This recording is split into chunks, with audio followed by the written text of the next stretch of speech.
Lorsque l'on organise un atelier autour des plumes au MAOA, au Musée d'art africain, océanien, amérindien, on travaille sur le collier Eric Batza. Donc on part de ces planches où l'on a 2 rangées de petites plumes, une rangée de plumes moyennes et une rangée de grandes plumes.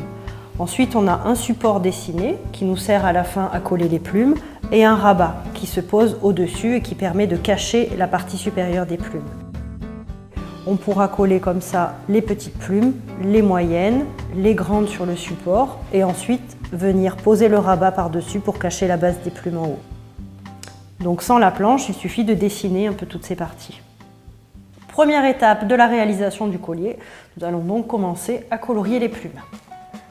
Alors, au choix, on peut suivre les couleurs de la nature, essayer de faire un collier de 2 ou 3 couleurs ou alors un collier multicolore, au choix de chacun. En coloriant, on peut bien penser aux plumes des oiseaux, essayer de refaire quelques effets, ne pas colorier de manière totalement uniforme. On peut laisser un peu libre cours à son imagination aussi. Et on peut essayer de faire ressortir l'aspect des plumes. Une fois toutes les plumes coloriées et le rabat colorié, on peut passer à l'étape suivante, le découpage.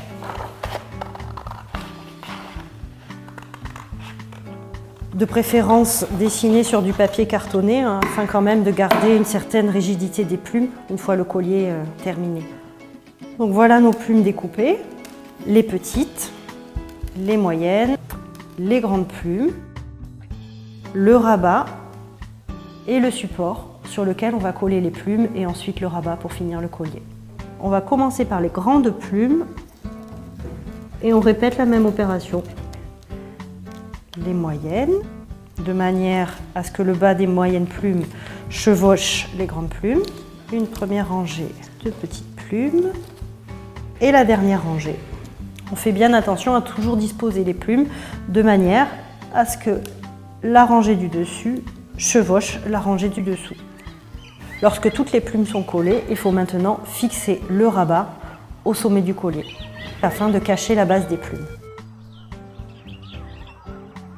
On vient plier la partie supérieure qui dépasse à l'arrière afin de pouvoir venir ensuite ici fixer la ficelle qui permettra de porter le collier. On va mettre de la rouge.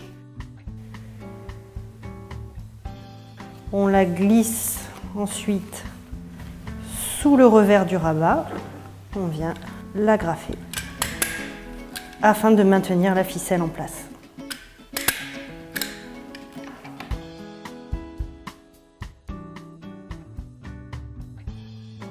Et voici notre collier terminé. À l'atelier, on l'utilise plutôt comme un objet décoratif. On n'a pas besoin d'attendre que quelqu'un se marie pour lui offrir. On peut le porter pour s'amuser, pour décorer. Notre collier terminé.